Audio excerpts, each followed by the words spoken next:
Movies that I rate higher than the average user of Letterboxd. I stumbled upon this stat and I'm looking, and I'll put this screenshot on your screen right now. But let me say, Letterboxd, my relationship with Letterboxd and the star system is truly just as when I'm done seeing the movie, what's my vibe? How do I feel about the movie? And then I give it the stars right then. Sometimes I'll sit with the movie and then go back and change my star rating, but most of the time I don't. It is truly just a snapshot. If I walk out of the theater, this is how I feel. So I look at some of these movies and it's like, would I really give that movie that rating again? If I saw the movie again, how would I feel? And I don't know, but these are like, they're snapshots. They're like photographs. The point of having a million photographs on your phone or in your Google Photos or on your Facebook is it is a log of your life. And one day you'll get to go back and relive your life through your Letterboxd star ratings. But some of these movies I'm looking at, I'm like, yeah, of course, I've seen this movie so many times. I would give it that rating again. So first of all, we have Star Wars: The Last Jedi, which I give 5 stars versus the average Letterboxd rating of 2.96 stars. Now, I love The Last Jedi. It's my 4th favorite Star Wars movie. It's my favorite Star Wars anything outside of the original 3 films. I got to tell you, when I saw this movie in theaters, I was rapturous. I went and saw it again with my brother. He was rapturous. The theater was in awe when Admiral Holdo does her Holdo maneuver and slices through the big ship, and you get the awesome image and the sound. The theater was in genuine awe. I don't get that experience watching blockbusters with a crowd so often. So it was stunning to learn afterward that people didn't like this movie. It was truly surprising to me, and the backlash came quick. I did see this movie with a buddy of mine the first time I saw it, and this should have been the canary in the coal mine. We were walking out of the movie, and I was I was on cloud 9. I was like, oh, it's everything I didn't even know I wanted, but it was everything. It's such an interesting looking Star Wars movie, stuff we never got to see before. And the buddy of mine said, yeah, but I was hoping we'd find out that Snoke was Mace Windu. And I realized I don't give a shit about stuff like that. And other people do. And that's okay. So 5 stars for Star Wars: The Last Jedi. Sure, nobody has any opinions about this. Let's see what else we've got. We've got Splice from 2010, Adrian Brody and Sarah Pauli in the Vincenzo Natali body horror, Frankenstein, sci-fi, gene splicing movie. And Load Bearing Beams did an episode about this movie in 2021. We did the episode, and it's a good episode. Check it out. And me and Lacey both loved this movie when we watched it, and I love this movie. Check out Splice. It's a fucked up movie, but it is so much goddamn fun. Great horror sci-fi.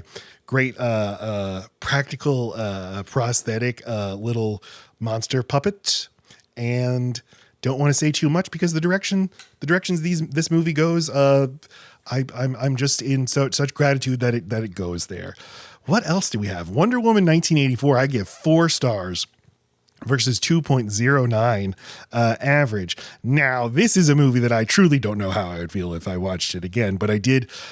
This was December 2020. This was the first movie we saw in a theater, since COVID lockdown happened. And this is because the theater had a special where we could rent the theater basically for $100. So we went and saw it. And I think I was just walking on a high for seeing a movie in theaters, but this movie still plays pretty well in my memory. I like all the strange directions and unexpected directions it goes after how warmly the first Wonder Woman was received. I'd be curious to revisit this movie. Tony Scott's Unstoppable, starring Denzel Washington and Chris Pine. I give 5 stars. The average Letterboxd user gives it 3.3 stars. This makes no sense to me. Unstoppable is a perfect movie. It is perfectly distilled. What the movie podcast We Hate Movies calls a dad for noon. You put this on TNT on a Saturday afternoon. Maybe you fall asleep during the commercials. It's Denzel Washington, and it's a runaway train, and it's directed by Tony Scott. Again, inject this into my veins. This is such a great movie. What are people thinking? 3.3 stars. I think they might think that big deal. It's just a Denzel Washington action movie, but that can be great. The Intern from Nancy Meyers. I give 5 stars. Truly, this is one of my favorite films of the decade. 3.28 stars on Letterboxd from the average user for the Anne Hathaway, Robert De Niro, kind of rom-com, kind of just dram from Nancy Meyers. Nancy Meyers' most recent movie, but I think this is such a sweet, lovely movie about connecting over the generations and how we just need to listen to each other and we could really learn a lot. And when I say it like that, it sounds really cheesy, but I love this movie. Give The Intern a chance. And the final film that I want to spotlight that I rate higher than average is The Empty Man from 2020, which I give 5 stars. This is one of my favorite, if not my favorite, horror movie of the decade so far. 5 stars versus 3.15 from the average Letterboxd user. In horror movies, you get these movies that are presented as normal movies. In Love with Horror was talking about this on their YouTube live this weekend, that sometimes a horror movie will be a little weird, like Robert Eggers' The Witch, but the marketing will present it as something normal that normal, what does that mean? But people go in expecting a certain thing and get something different and react very strongly against it. And The Empty Man is a weird ass movie, but I think it is scary. I think it is visually brilliant. I think it is trippy and strange and beautiful, and I love it so much. I am a member of the cult of The Empty Man. Everyone should watch The Empty Man. I anticipate Load Bearing Beams will do an episode about The Empty Man in the future. So 5 stars for me versus 3.15 from the average Letterboxd user.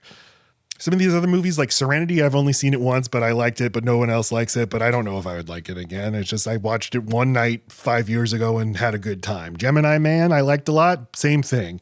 Haven't watched it or thought about it since. Thought it was a good time. Something like Mad Max, the first Mad Max. People are just incorrect. 3.28 stars. That makes no sense. I will do a video about my lower than average movies in the future, but let me know what you think. Let me know how wrong you think I am. And again, as I always say, I'm wrong. I'm just an idiot talking into my computer. Love you. Goodbye.